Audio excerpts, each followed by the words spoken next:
It's been raining in Pune and rains generally make me nostalgic. The first thing I think of is, of course, chai and bhajia like most Indians do, but it also reminds me of prepping for the start of college. I miss those days and I'm feeling really old saying that right now. Now, why am I mentioning this is because clearly the new Lenovo IdeaPad Slim 3 Gen 11, which is quite a mouthful, rekindled that nostalgia for me. Because after testing this laptop, I feel like it's a good machine for students because it's well suited for productivity. But is it worth it now that laptop prices are going up in 2026? Well, let's find that out together. By the way, this video is made in collaboration with Lenovo and Intel, but the opinions are entirely my own, and I'm definitely not going to mislead you. Alright, if you're watching me for the first time, I'm Esha. This is Trakin Tech English, your destination for detailed, incisive gadget reviews.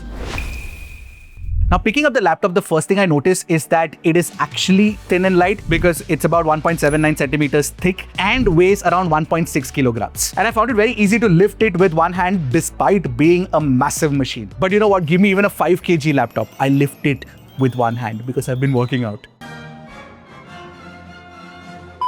See, the design itself is very corporate-ish. It's sleek and minimal, which is nice. Some people might like it. But some people might find it underwhelming. Which camp are you on? Let me know in the comments. It does also have a military standard 810 certification, which is very good. But I'm disappointed with the fact that my one finger lid lift test really, it doesn't pass. Now, moving on to the display, you get a 15.3-inch Full HD Plus IPS LCD panel. And honestly, for an IPS LCD, it's actually pretty good. Now, there is also a high-end variant with a 2.5K OLED display, which I would have loved to test. Colors are decent. The indoor visibility is great with 400 nits of peak brightness as well. You also get a 1080p webcam on top, which performs as expected for Windows laptops. And I also appreciate the physical slider that covers the camera completely when not in use. The keyboard and trackpad are good enough for daily usage, but I would have preferred a keyboard with slightly better key travel. Although I'd still say that this is decent for a membrane-based keyboard. Now, one funny thing that happened is when I unboxed the laptop for the first time, I couldn't figure out how to actually switch it on because the power button is placed on the right side, which is such an odd placement. What do you guys think? Let me know in the comments. As for the speakers, you get upward firing speakers with Dolby audio support, and truth be told, the audio quality is a bit mediocre like most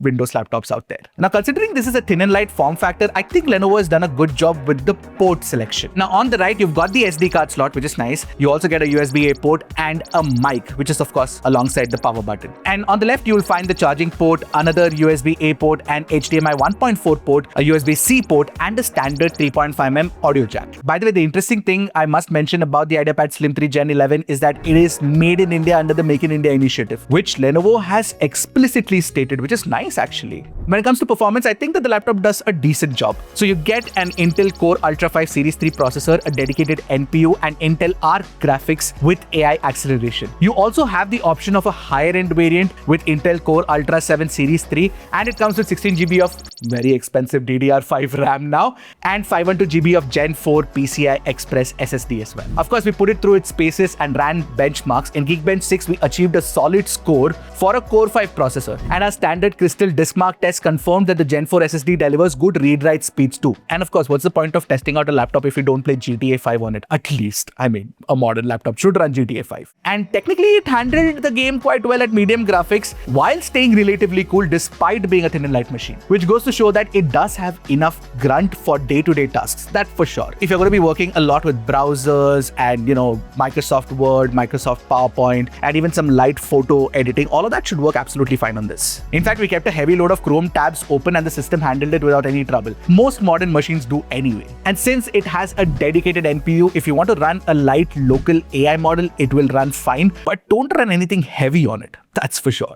As for the battery life, based on our testing, you can expect about 4 to 5 hours. And the battery is, by the way, 60 watt-hour battery with rapid charge support. At 4 to 5 hours, it's reliable enough, but it's not like an endurance monster or anything. By the way, the charger inside the box is a 65-watt charger. So what's my final verdict? Well, it offers decent specs and a fairly well-rounded package, but for the performance that it offers, I feel like the 1,10,000 rupee price is a lot. However, you know the state of the industry right now and you cannot really blame Lenovo for it. It's just that laptop prices have gone through the roof. This is what you get now. By the way, Lenovo has a launch offer running, so you get a 10,000 rupee cashback, that's for sure. And Lenovo is also offering a 10,000 rupee extra exchange discount for your old laptop. laptop if you have one. With that, the price drops to about 90,000 rupees, which makes it slightly more palatable. What do you guys think? Let me know in the comments. Anyway, that was my experience with the Lenovo IdeaPad Slim 3 Gen 11. I'll see you guys in the next video. Until then, keep tracking and stay safe.